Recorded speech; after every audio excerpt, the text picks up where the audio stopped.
Peruano. La pregunta sigue vigente hasta el día de hoy. ¿En qué momento se jodió el Perú? Hace décadas que buscamos la respuesta y siempre terminamos echándole la culpa a quienes nos han gobernado. Es más fácil decir que nuestro Perú se hundió por la reforma agraria de Velasco, porque el arquitecto no le dio importancia al terrorismo, por culpa del primer gobierno de Alan y su tren cargado de inflación e inoperancia económica, por culpa del autogolpe, los vladivideos y la corrupción en el gobierno Fujimori, por culpa de los whiskies y la hora cabana, por culpa de la mayoría de la clase política que gobernó y gobierna el Perú y que sigue viviendo en el escándalo y en la corrupción.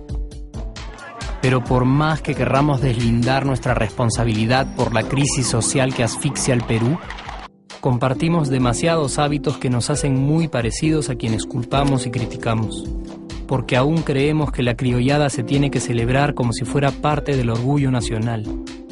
Somos vivos y por eso compramos facturas para pagar menos impuestos. Ganamos los trabajos no por nuestro esfuerzo o talento, sino gracias a una pequeña coimisión. Nos colamos en la fila para que nos atiendan primero. Aceleramos en ámbar y nos pasamos la luz roja, porque así llegamos más rápido. Somos tan vivos que si no encontramos estacionamiento, nos ponemos en el espacio azul reservado para las personas con discapacidad. Robamos la señal de cable, robamos electricidad y no nos consideramos ladrones. Reclamamos que haya justicia y se acabe la corrupción, pero le pagamos 5 soles a un policía para que no nos ponga papeleta o al juez para que abogue por nuestra causa. Jamás le damos el pase a un transeúnte en el cruce peatonal porque en el Perú, si no eres vivo, no eres nadie. Pero si somos tan vivos, ¿por qué le tocamos bocina al semáforo en rojo, como si este fuera a escuchar nuestra ansiedad? ¿Por qué tiramos la basura en la calle, como si la ciudad perteneciera a cualquiera menos a nosotros? ¿Por qué nos quedamos callados y no protestamos cuando el chofer de la combi no deja de cometer imprudencias? ¿Por qué estamos tan interesados en saber qué vedette trampea con qué jugador, en vez de conocer algo sobre nuestra historia, nuestra economía, nuestra literatura, o al menos saber cuáles son nuestros derechos más elementales? ¿Por qué sentimos que se nos hace un favor cuando un empleado del Estado nos atiende? ¿Por qué dejamos que un panetón sea el mejor argumento de un político para llevarse nuestro voto? ¿Por qué cuando alguien hace algo bien, decimos que parece hecho en el extranjero, como si eso fuese más meritorio? ¿Por qué no nos sentimos orgullosos de nuestra diversidad cultural? ¿Y por qué, si somos tan vivos, seguimos alimentando este círculo vicioso que no nos deja avanzar como sociedad y nación? Es cierto que nuestros niveles educativos dan pena, y si queremos llegar a ser un país con posibilidades de desarrollo, se tiene que invertir en escuelas y capacitar a los maestros. Pero ¿de qué nos servirá una buena educación fuera de casa cuando dentro educamos a nuestros hijos dándoles el peor ejemplo? Es cierto que se necesitan medidas urgentes para frenar la ola de delincuencia y violencia que azota al país. Pero ¿de qué nos servirá pacificar las calles cuando en nuestros hogares la violencia física y psicológica parece haberse institucionalizado? Es cierto que se necesita una verdadera reforma judicial para que en el Perú se pueda hablar de justicia, pero ¿de qué servirá lograrlo cuando la mayoría de nosotros sigue avalando la ley del más fuerte, del más rico, del más vivo? Es cierto que para reducir los conflictos sociales se requiere del diálogo, pero ¿de qué nos servirá ese diálogo si seguimos pensando que dialogar es imponer nuestras ideas y no escuchar al que piensa diferente a nosotros?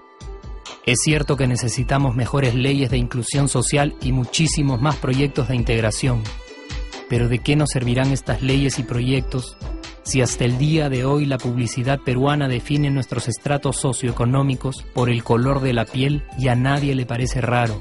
Si hasta el día de hoy seguimos avergonzándonos de nuestras diferencias o sintiéndonos superiores por estas mismas diferencias.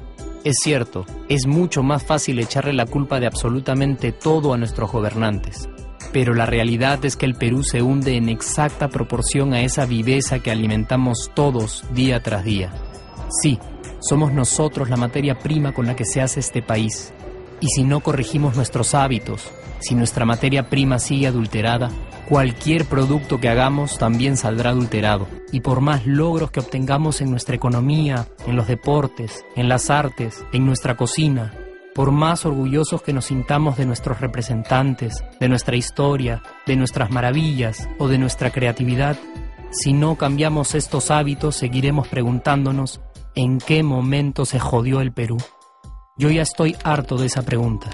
Estoy harto de ver cómo un país con tantas posibilidades y oportunidades, con tantas riquezas naturales y con tanta historia, tenga que seguir viviendo en el subdesarrollo solo porque no nos creemos capaces de vivir de otra manera. Estoy harto de que las desgracias de nuestros vecinos sean nuestro mejor consuelo. Harto de que el sí se puede sea solo una frasecita hecha para un partido de fútbol y que no podamos aplicarla en nuestra vida. Aunque te cueste creerlo, sí podemos. Claro que podemos. Pero depende de que tú y yo comencemos a trabajar en ello de una vez por todas. Porque la transformación del país hacia una nación desarrollada ya no está solo en cancha de los políticos o de los poderosos, y no está en el terreno de los milagros. La transformación del Perú está en la capacidad que tengamos de hacernos responsables de nuestros actos y de rebelarnos contra nuestra viveza. La transformación del Perú está en ti y está en mí. Está en todas nuestras organizaciones y en la posibilidad de trabajar juntos con verdadera responsabilidad social. ¿Qué pasaría si cambiamos la pregunta? Si, por ejemplo, ahora te pregunto, ¿en qué momento se arregló el Perú? ¿Qué me dirías? Aunque te parezca una pregunta demasiado ingenua, tenemos que creer en ella, y la respuesta está en nuestras manos. Responsabilidad social todos.